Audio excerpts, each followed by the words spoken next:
Hello, and welcome to Lit with Lloyd. I am your host, Lloyd Russell.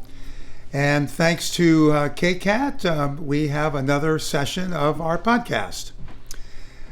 Today, I'm going to be talking to Jeffrey Nott, who is a team coach, an author, and a speaker. And before we start, I want to read what it says about him in LinkedIn, or on LinkedIn.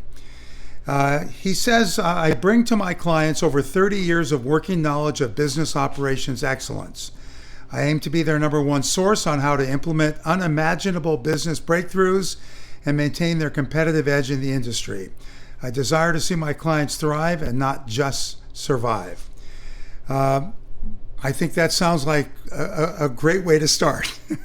So welcome. Thank you for coming. I appreciate it. Thank you for having me here today. All right, I got two questions before we get into the meat of this thing. Okay. First of all, do you prefer Jeffrey or Jeff? Either way, I'm happy with either. Mom always called me Jeffrey, of course. Of course, okay. Secondly, I noticed that we have 5 contacts in common on LinkedIn. And one of them is Lisa Chrysler. How do you know Lisa? I have networked extensively in the Valley for the last 10, 15 years. And so I know a lot of people. And so I've seen her at lots of events with the San Jose Chamber in particular. And so we connected up on LinkedIn and on Facebook. Okay. And we swap some memes on Facebook now and then. All right. Well, Lisa is my first cousin. Oh. And she is the principal show on KCAT. She has something called Community Storytelling, where she interviews local people. So it was just kind of funny to see her name pop up like that. Small world, right? Yeah, always. Okay, I want to talk about your book, but before we do that, I'd like to get your background. Okay. You've been in business for over 30 years. Tell us how you got started, how you ended up here, and what it is that you do. How much time do we have? Well, to start off with, I was always good with my hands. And so in high school, I started playing with cars. And of course, you know what mom wants you to be as an engineer, computer guy, a doctor. None of that impressed me. I loved playing with cars. So I was going to be a tech, master tech. Everything came to me easily. Well, my very first job out of high school, I worked for a guy that runs a very, very successful service station in Walnut Creek. And I said, oh, that's what I want to do. Not just be a tech, I want to be a business owner. And didn't know what it takes to run it. I just know I was good with people, pretty good with sales, and I made up for my lack of knowledge for working lots of hours. But 5 years after I graduated from high school, I was then opening my own service station right here in San Jose on Saratoga Avenue. Ran that business for many years. I'd been in that business for about 20 years, and somebody made me an offer I couldn't refuse. And I was having issues trying to expand, and I thought, great, 20 years, done with that. Well, next thing you know, I'm hired to sell automotive software programs, which led me to teach marketing and management classes to the clients. And I love doing that. I've always been doing that kind of thing, educating youth and youth groups and on business and planning goals, all of that. And it just led into this book. Many years ago, I started coaching exclusively, and I'm trying to get my clients to do what they're supposed to do, give them 3 or 4 things to do each week, and they'd be lucky to get half of something done. And that's how the book came, as 1 week, one thing. That's where I am today. Okay. How long have you actually had your consulting business? I've been doing coaching exclusively since 2010. Oh, okay. Yeah. All right. But I was doing it as part of the software programs I used to do for free. Now I get paid for what I used to give away. Good. Okay. And it says that you set up what is it? SBMs, SMBs? Oh, small business. Small bit. Okay. Yeah. Small, medium-sized businesses. Okay, so that's what you focus on. Yeah. I'm not. The big corps.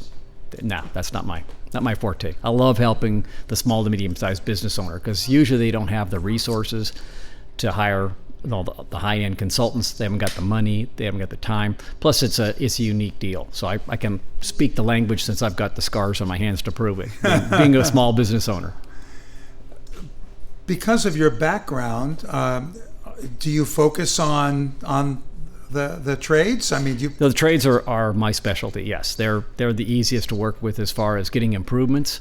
I've worked with many other kinds of restaurants and coffee brewers, residential sales, lots of others. But my forte is working with the trades: plumbers, automotive, maintenance services, that kind of thing. Okay, so you don't really do much with the high-tech companies. Not really. That's I got some people that are into computer repairs. But that's a small business, right? That's high tech, but it still comes down to providing a service. All businesses, whether it's a two-man shop or 1,000-person business is still business. Just different resources. Principles are the same. I got to provide a good service. I got to manage my people, and I got to manage my expenses so I can make a living and keep in business. Right. Do you have situations in which you have to say no, thank you, I can't do it? Oh yeah, lots of times. There are some people are challenging, and if they're such a mess, at just a point of saying, you might want to pay me, but I can't help you with that. Yeah. Oh, well, there's other specialty type businesses that I won't mess with. Just, okay, that's not my forte. You're looking for something else. There's other people. I'll refer other coaches and other consultants that I think would be better for them. Well, that to me sounds like you really have a good handle on what you do, because I would think that there is the temptation to say yes to get extra business. But it sounds like you've got plenty of business. Oh, there's plenty of business to be had. Good. Yeah. How did you get the word out initially? I know that ultimately, people are referring you, but right. But from the startup, how did it happen? Well, that did my own marketing, had Facebook marketing, LinkedIn marketing, some direct mail, some feet on the street, go out there and beat the street. Plus, I also had a large network of business people that I already knew. So I can go and knock on the door of somebody and say, "Hey, Charlie, remember I sold you that software years ago? I've got a whole plan to help you out with that." So that helped me to get in the door to see people I already knew, or they would refer me to other people. And then along came the book a few years ago, which is another leverage to say, here's my methodology, and I have unique to anybody else's methodology. So it's another conversation I can have with people. Ask a few key questions and see if they're interested. Have you gotten to the point where you don't have to go out and solicit business so much? I mean, is it coming to you pretty well? I would say yes, it's coming to me pretty well. I need to keep the pipeline full. Yeah. There's lots of business out there, and yes, I'm still growing. I'm actually looking at doing more, letting other coaches use my methodology, starting groups, and just growing, because I got other people say, "Oh, I like this idea. What can I do with it?" Oh, that's great. Yeah, so it's not just me. It's really the whole thing about helping the small business owner. Okay, that sounds great. All right, let's talk about the book. What year was it published? It was published in December of 2019. Okay. Fortunate, right? Yeah. And how long did it take you to write it from the time you conceived it? Well, I conceived of the idea in fact, I put it in my journal one day, and I originally had the idea of 52 weeks to a better business. If I can get the business owner to work on one thing a week, how can we get them to improve their business? And so I started journaling and came up with 52 chapters. But then it sat in my book for a few years.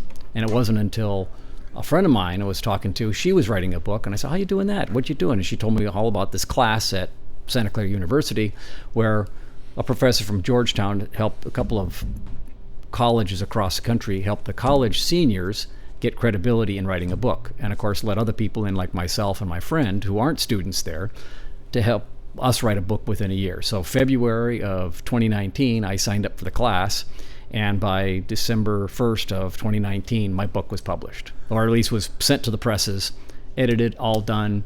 And of course, the name changed, and it was really helpful to have that help. In fact, unless you're some brilliant author or can write something like that, you need to get help and to write that book. Absolutely. And, all the authors we've talked to have gotten lots of help in a variety of ways. Okay, so you've got your book ready to go, February of 2019. How did you get it published? Who did you approach? Well, there's multiple ways of getting a book published. I have some other friends that went independent. They went all the work on their own. They found an editor that would take their book in. There's a lot of independent publishers these days that will help instead of trying to go to Random House and the big guys and go all that whole thing. What was nice about this program is it's all dialed in. You're going to write 25,000 words by the 5th of May. You start in January, and then you're going to write the other 25,000 words by the 1st of October, and it's all scheduled on how to do that, and weekly meetings talking about how to write, what you want to write. I think I was lucky with my book because I already had the idea for the chapters, but I had no clue exactly how I was going to write it. And then all this stuff came through, and I really believe in serendipity.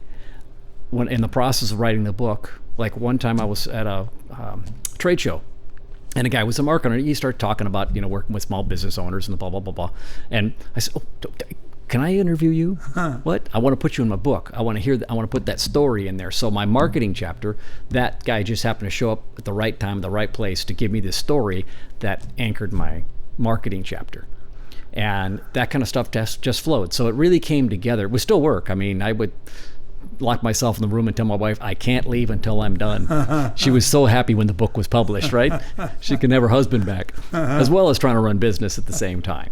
So that's the methodology was great. They helped me do everything between getting it edited, getting it published, helping to market it. It was very good. So did you end up with a small independent publisher? Yes, they were all tied in with this called New Degree Press. Okay. And so they've got a whole bunch of people in house and just connect me up with everybody, and it was an amazing process. Wow. Did you have an editor? I had several different editors. Okay. So I had some copy editors who are reading some of the chapters as I go through, and they're giving me feedback. So they went through a lot of that. The editing process was, I would say, good, not great, because it was this kind of a thing where a lot was on me. And so, but even if I had a premium editor, there's still going to be errors in the book. And everybody tells me that doesn't matter. And sure enough, I publish the book, and no sooner do I give a copy to a friend of mine, she calls me the next day. I found an error on page 45. Every book has errors in it. It's just part of the game. I do some editing for some authors who are friends of mine, and it's just it's the truth. Yeah. And sometimes you'll see an author who is a big name author, and there's still going to be errors. And you're right, to have none is pretty rare. Yeah. What was really interesting, though, I did all this work. I rewrote the book. Every chapter had been rewritten and edited several times over, and finally get down. The manuscript is all put together. It looks good. We've done a lot of the editing overhead and back end and forth and up and down. Then they say, okay, now before we go any further, you need to read it out loud from front to back. Wow. And I realized so many words we type and little words just don't get in there. And it was amazing to do that. And so now I use that methodology because I coach business students at local high school, a group called DECA. I coach them on making their presentations and written presentations and live presentations. And I said, read this from cover to cover. They got a 30-page document showing how to make a business, and it's helped them immensely. So I learned something that I can share with other people. To read it out loud. Wow. Read it out loud. I may have told this story in another podcast. I can't remember, but I read a book from an author that had a number of books out, and every 11 pages he wrote just then, and it drove me nuts. It absolutely impacted my enjoyment of the book. Wow. I did send an email to him or a message. He acknowledged it, thanked me. The next book was much better. I pointed it out to him. No response. I think he was way done with me. Yeah. But I couldn't have been the only one that was affected by that. Yeah. So I think that makes a lot of sense to read them out loud. Yeah. Well, I do the same thing now with my emails, and I blog frequently, and every time I don't read it, I smack myself. Oh, Jeff, look at that. Oh man. Yeah. How could you post that? Yeah. I always read my emails, but I sent one today with a phone number I missed a number. I mean, all I had to do was look over a short email, and I still messed it up. Yeah. So I think that's just natural for all of us. Yeah, of course. Yeah. Okay, so how did you approach New Press? Well, actually, I didn't have to approach them. It was a class. It was all part of that. Oh, it was part of the class. Part of the class. So the Georgetown instructor, the professor, set this whole thing up with New Degree Press, and have advisors and people that are working for them. And there were some people that were hired like Fiverr. They were just people hired out to do some of the odd stuff like editing and other things like that, like the cover. So I came up with concept for a cover.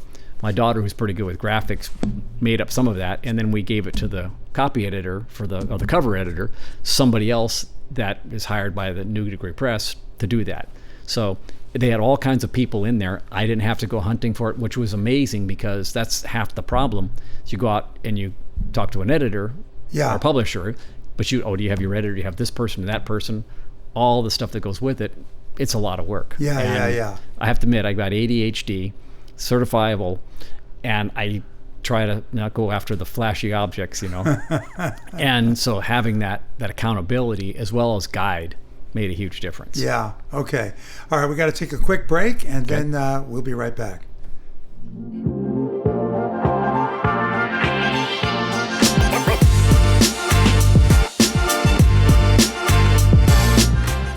Thank you to the City of Montessorino for their continued support of KCAT Public Media. The City of Montessorino has enabled KCAT to inspire, educate, entertain, and inform our community through the magic of television and digital media for over 38 years. Thank you.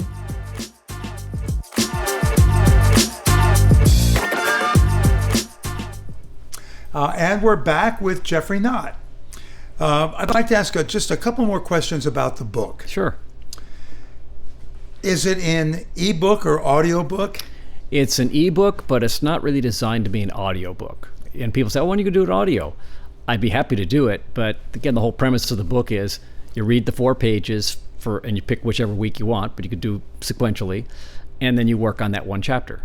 It's got some information about the topic. Here's some assignments. Here's how to work through this. And it's rinse and repeat, basically. Yeah. You go through this on an annual basis. Okay. Go back a little bit in terms of how the book is structured and how it's used by your clients. So, of course, there's an opening chapter talk about how to use the book and talks about several different things you can do. If you got one chapter's called Put the Fire Out. Some people have a disaster and you got to fix the disaster. So go to the chapter that you have the biggest problem, hiring people. Maybe it's HR, maybe it's cash flow, maybe it's loans, but whatever finances, whatever you need, you go to that chapter first. But the idea is I designed the book that if you don't have any disasters, you start from chapter 1 and you work your way, or in this case, week 1, you work your way through the book. And in the end of the year, you've touched every part of your business, even if you made just a 1% improvement on everything. And of course, the old saying is, getting started is half done, right? And so that's the whole premise of the book. Just work on that one thing. Okay, I'm not going to have everything done on all my operating procedures, but at least I'll start the structure that I probably haven't done before. And did you say it's basically 52 suggestions? There's 52 weeks of suggestions in there. Wow. Do most people pick and choose, or does anybody go from the front cover to the back cover? I've had some read the whole book in a couple of weeks. They want to rip through it, and I said that's okay, you can do that. But now, if you want to implement it, you have to start implementing and start back with whatever chapters you want to start. And yes, I have people that have been bouncing back and forth between the chapters, and I have other people that went straight on through one by one. And in fact, I was talking to a couple that bought my book I was at a trade show in Kansas City earlier this year, and they said, I know you, we got your book. I don't know where they got it. Someone said, because I've talked at a couple of different places across the country, and so it just cropped up, but they were telling me how the two of them are working through the book together. Oh, wow. Yeah. How has your book been advertised and promoted? Well, with the pandemic, I was supposed to have a launch parties and everything else, right, in early 2020. And so I really haven't had a a chance to go back and do that. And so no launch party, but I've been talking at many different events across the country. And so I would promote my book, and I promote it on LinkedIn, Facebook. I got podcasts like this, give you some there. And I'm not expecting to sell thousands. My thing is, if I can help engage people, eventually I expect it to be on every business owner's tabletop, because I do feel it's unique and it's easy to implement. And yes, I'll have to do some updates, and I'm going to have a relaunch in the very near future where I go through and tweak up a few things. Some of the links are broken, but it's amazing. It's just getting sold all over the place. Wow. And in fact, I recently got a check from Amazon for a sale they made in Europe. So now I'm an international author. That's fantastic. And when you do make changes, will your publisher just republish the book with the changes? There's a simple program they have where I just go in, take the manuscript, do the tweaks, crunch it through the machine, and it automatically pops up. So like one problem I have is the chapter are not listed properly in the table of contents. Little minor issue, right? Yeah. And so I've also found that some of the links that I put in here are broken. So I've got to go back, find the links. Those pages are gone, reinstall more pages. And then on my website for the book, I'm going to probably put a page. Here's all the links for this chapter 1, chapter 2, or week 1, week 2, to enhance the usability of the book. This program that you got into sounds absolutely fantastic. I mean, basically, it enables anybody who wants to write a book to write a book. Right. Is it hard to be accepted into the program? No, if you got cash and the time, and they'll take you in. I'm sure they have some limitations, but it's the creative. Oh, now forgot the name. Eric Koster is the guy's name. Koester, and you can look him out on LinkedIn or Facebook. And the Creative Institute, or Creators Institute, I think is the name of it. And he's a great guy. He's headquartered out of Georgetown. In fact, he just recently wrote a kid's book, based on stories he was telling his girls about. And so now he's a published author as well. Used his own program. But yeah, anybody can get involved. And even if you're not in the area, because they do it remotely, they've got people at different schools across the country. So yes, you could link into that program. He's happy to take people on. Wow. Is your book in any bookstore? Yes, it's in Books Inc. And right here in Prune Yard. Wow. And they've been selling several books a month. And it's, like I say, no advertising. Just it's on a display, local authors rack, and I sign them all and make sure that they're So it's been fun. Have you tried Recycle Bookstore? I have not. Okay. I have not.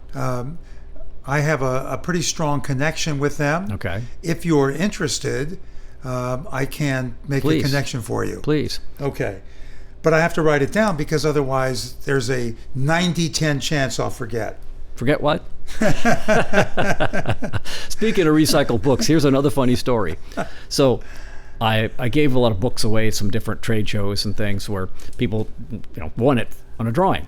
Well, I believe I did this for a fellow in North Carolina who liked the book, but he gave it to his sister. And there's a chapter in there that's called Giving Back. And it's talking about doing things for your community as a business owner. Not because you have to, but because you want to, and because it's the right thing to do. And the funny thing is, my sister saw the book, the used book section on Amazon. I don't have any others there now, but she bought the book for, I don't know what it was, and got the book to me. And I'm looking through the contents, and then I see Give Back is highlighted in yellow. And that's pretty cool. It's a fun story, right? Yeah. So. It just sounds great. Yeah. Let's, I talk about this with all the authors, and you alluded to it, but remotely. Talk about how you took the time to write the book. I mean, did you try to do a certain amount of hours per day? You said you wouldn't come out of the room until you had written a certain amount. Yeah. How did you decide that, and how long did you do that? Well, I started with the program probably about the 1st of February that year. They were supposed to start in January, but I kind of had to jump on everybody else because I already had at least the outline of the chapters and a concept. Didn't know what putting the content in place, how I would do all that, but at least I'd already got that concept out of the way. And so they would set deadlines. Okay, first, this is what you need to do. Start with looking at other authors, doing virtual interviews with other authors, interview other people that you want to put in your book or ideas for your book. And so I did a combination. I read at least a book a month, got some ideas from authors there. Some of them gave me some time on the phone. Some of them gave me some emails. And then I started listening to podcasts. I listened to audiobooks, which is at another book a month or more. And in between time, I'm writing these stories. And I'm getting stories from their authors. And I'm also meeting people like the marketer. And I just happened to meet him. Yeah. The right place at the right time. And so I had those deadlines for how many words I had to have done. And I need to figure out, well, how many words can I write? And so, the nice thing about Word, tracks the numbers of words. And I said, okay, I can write this in so many hours. So I can start tracking how many hours I need to put in to get my 2,500 words in for the first half. So it was a combination of, yes, counting the number of words it takes, or time it takes to write the words, having the external deadline. It's not just my own, it's somebody else out there says, I got to have this done so we can get this thing published in time. Did you have early readers that told you that something made sense or didn't make sense? Well, yeah, I had people read through several, a couple of the early copy editors were looking at, okay, do I have the format right? And if the format looked wrong, they would say, wait a minute, something's not right here. But I have a very conversational style. So I'm talking directly to the reader about what they should know, why they should do it, how that should work. So, and talking from personal experience on all that. So anytime I was off sync, they would say, oh, let's tweak this. Let's make this different. And so I need that. Even the Grishams and all of those have editors. Got to. And not just copy editors. Every author I've ever talked to, no matter how big they are, they've got early readers. They've got people that are going to tell them what makes sense. I mean, you can just see it in the acknowledgement pages. Yeah. And by the way, do you have an acknowledgement page? Yes, I have an acknowledgement page. Yeah, of course. And there's many people that have contributed, and some of the, I probably set copies or pieces of the manuscript out to a couple hundred authors. Wow. Asking for, would you, endorse my book? And I have several friends who are authors who are, endorsed it. And recently I did that for a friend of mine who wrote a book. He endorsed mine. Then I went back and did the same thing, helped them read through it and take care of it. So reciprocity. Yeah, that's great. And how did you come up with the sobriquet co-pilot? Well, the idea of a coach, I'm part consultant, part coach, but at the same time I feel like I'm sitting alongside the business owner. I want them to understand, I know what they're going through. I can see things they can't see.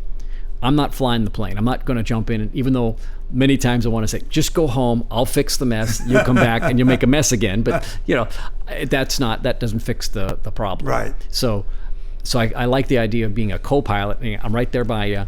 Call me wait a minute, no, don't take that path. You need to change your direction. We need to do this instead. Let's change our plan. And again, I tell them it's up there. Again, they're the captain. I'm just there to give them some background. You're in the right-hand seat. Yep. Do you have any plans to write another book? Actually, I have 2 books in mind already, and I'm going to have a third one. So because I've worked with a lot of nonprofits over the years, and nonprofit owners think, well, we're different from everything else. It's not that much different. You have different sets of constituencies that you have to work with. So I have 1 week, one thing for the nonprofit. I'm a solopreneur, so at the moment, and I know lots of solopreneurs, so I have 1 week, one thing for the solopreneur in mind. And then one specifically, a fellow that is very good with retail sales, said, can you help me write a book on retail sales? Because I know everything there is about retail. And so I thought, well, okay, we could do a 1 week, one thing for the retailer. So there's endless opportunities there, and just stick with the theme. I've never heard the term solopreneur. What's the difference between that and entrepreneur? Well, solopreneur is a one person show. Right. They're the insurance agent. Maybe they'll hire somebody someday, but most of the time they start off. Or if you're the coder, or if you're I know people who do the home redesigns. They don't have any employees. They hire people for odd jobs. So that's a solopreneur. Okay. All right. Well, this was fascinating. Since we didn't really know each other except for a chance meeting at a Chamber of Commerce event. Serendipity. Indeed. It's a real pleasure to have had you on. I want to thank you for that. I want to thank KCAT for sponsoring. I want to certainly thank Jeffrey for being on the show. Thank you for having me. And what I'm going to say to you right now is we're closing the book on today's podcast. See you next time.